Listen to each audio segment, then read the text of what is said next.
This is definitely a show to stop what you're doing, turn up the volume, and pay attention to, because no one is immune to having to learn how to navigate relationships, but most of us don't actually learn how to do it in a way where we don't lose ourselves.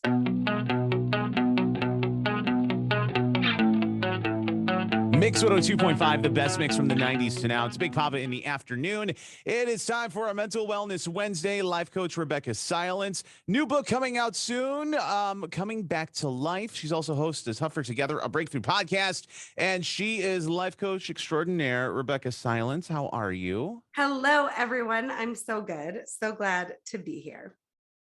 So this week, I want to talk about relationships and people who stay in relationships even though they are unhappy, and ways to turn it around so it is happy, and trying to fix it. And where's the Mendoza line as to I'm unhappy, I want something different, and to leave it. I'm so glad you're asking this. And this is really one of, I think, the most important conversations that we can be having, right? For those of you listening, this is definitely a show to stop what you're doing, turn up the volume, and pay attention to, because no one is immune to having to learn how to navigate relationships, but most of us don't actually learn how to do it in a way where we don't lose ourselves. The biggest problem with relationships is that it's actually a norm that we're going to lose ourselves for love in our society. And that right there is such a problem. Yeah. Well, the thing to do is, and correct me if I'm wrong, but the common thing to do is, my partner is unhappy. What can I do to help make them happy? Whether and take sacrifice something to give them what they want or need. And to me, I think that's the most common thing. And when you at some point you just run out of stuff being able to give.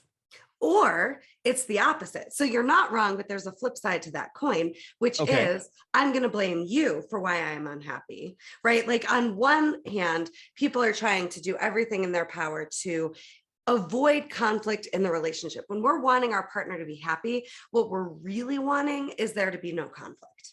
Yes, we Okay. care about our partner, but the big issue, right, is we're trying to avoid conflict at all cost. That is why we betray ourselves. That is why we sacrifice ourselves. And that is why we lose our identity to have the relationship, because we don't want there to be conflict.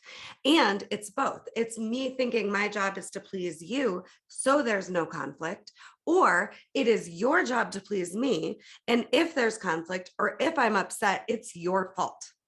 Those are the big like relationship ending issues that most people don't know how to navigate because they haven't learned how. And there's this acceptance of, if I'm going to have love, it's that, or I can be single and independent. But relationships don't start like that, though. Well, here's what happens. This is what starts young. That's our modeling of where we always are going to end up in relationship. So the fresh love, great phases of the relationship, the honeymoon phases, if you will, they're real. But think about how young we learn that A, adults are miserable, and B, relationships are wine. Right? I'm sorry. I popped it that adults are miserable. What was the other part? And relationships are why. Okay. All right. Yeah. Right? Okay. I mean, seriously. Yep. So we end up where we think that's where everybody ends up in relationships, because that's what we saw growing up. So one of the best things you can do, let's talk about this Mendoza line that you speak of, is just understand that the goal of no conflict in your relationship is a screwed up metric. Because as two people grow together, as two people are human beings living their lives, there are going to be conflicts, meaning unknown, uncharted waters that we haven't navigated before, or that we know we're going to need to navigate, or we're just kind of bored and dead in the water, right? People don't want to be staying the same forever. They want life, they want adventure, they want more experience. And then again, we don't know how to grow with the people we love as we want more, because we're afraid that if we're not who we've always been, they won't love us, right? But if you don't give yourself permission to understand that you can have both your independence and a relationship, you'll be miserable in relationships. And if you don't give yourself permission to fire yourself from the job description of, it's my job to keep my partner happy and it's their job to keep me happy, you're in trouble. You're just going to keep ending relationships and having the same experience with new people over and over and over again. So how do you know when it's time to leave? That's what we should really be talking about here, because people either stay too long or leave too soon. Hey, Rebecca, how do you know when it's time to leave? I'm so glad you asked me that question. Okay. Here's the thing. You're clear. Now, I'm going to make this sound really simple because it is. It's not easy. But what do I mean by clear? It's like my friend Eric Plattenberg, one of my old teachers, used this metaphor to know when something's complete. And I just love it. And I've lived by it ever since. He said, you know, something is complete when it's just done, like you're putting down your fork at the end of the meal, you're just complete. There's no drama. There's no charge. There's no story about, should I keep eating? Should I not keep eating? It's just done. So now how do you actually get to that point where it's just complete from a neutral place? There's nothing to do. It's just done, right? How do you get there?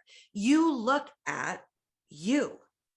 You're the cause of your upset, your suffering, your misery, your stress, your anxiety, your depression, your worry in relationships. Not anybody else. Not anybody else. You. Right. You. And I'm not even saying it's your fault. I'm just saying you're the only one that can actually heal all that funk. And by the way, when we're all funky, we're not that attractive. So if you're wondering why there's problems in the relationship, if you've got any type of stress or upset going on in you, it bleeds out into the relationship. And the good news is it's not your fault that you've gotten to this place in the relationship. It's what you've been modeled and taught is inevitable. But you can be the difference maker that has a new experience of relationship for you that then models that for your family. One of my absolute dream come true has been my marriage and my kids and the family we've built.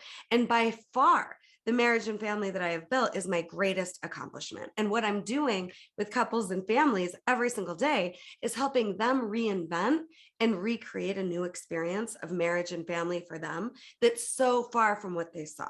So it's you that's the one responsible for doing the inner work so that you internally have an experience of freedom and fulfillment and knowing who you are, no matter what your partner does.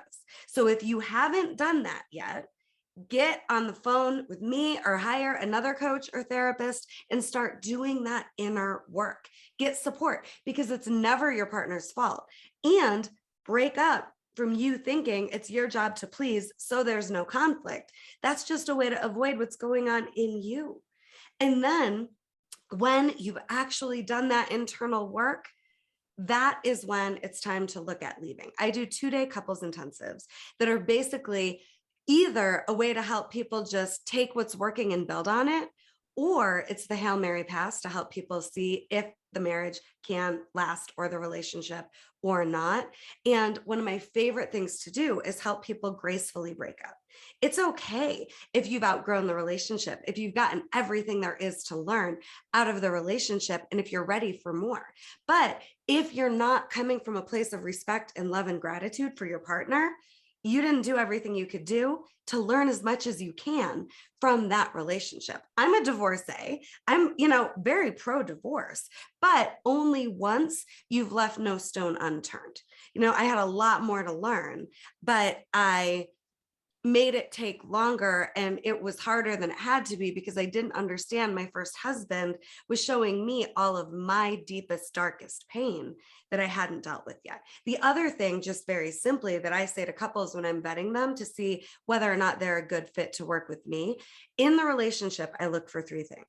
If both people want, even if they don't know how, to make it work, now we have some gold to work with.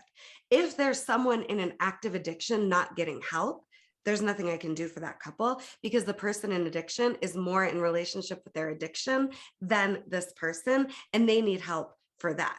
And then the third thing is, if there's violence, we need to separate the two people and get the violence dealt with, meaning the violence can't continue. They can't be in the same space. So we talk a lot about the local YMCA resources here on this show if anyone is in trouble. But as long as both people want it to work, nobody's in an active addiction that isn't getting help, and there is no violence happening. There's so much magic that we can create. And most of the problems are stemming from what you saw growing up that you're recreating because you just think this is how it is, whether you were conscious of that or not. That's not the issue. Most likely you weren't even conscious. And then it can be different than what you saw. And stay until you've done your work, and go once you're at a place where it's like you're blowing them a kiss and so grateful. And if you're not there, you got work to do. It's a Mental Wellness Wednesday. Life coach Rebecca Silence, the upcoming book, Coming Back to Life. You can pre-order it right now on Amazon. And for all of your Rebecca Silence needs, you can just go to RebeccaSilence.com. Always a pleasure. Great stuff. We'll talk next week. Bye, everyone. Thank you.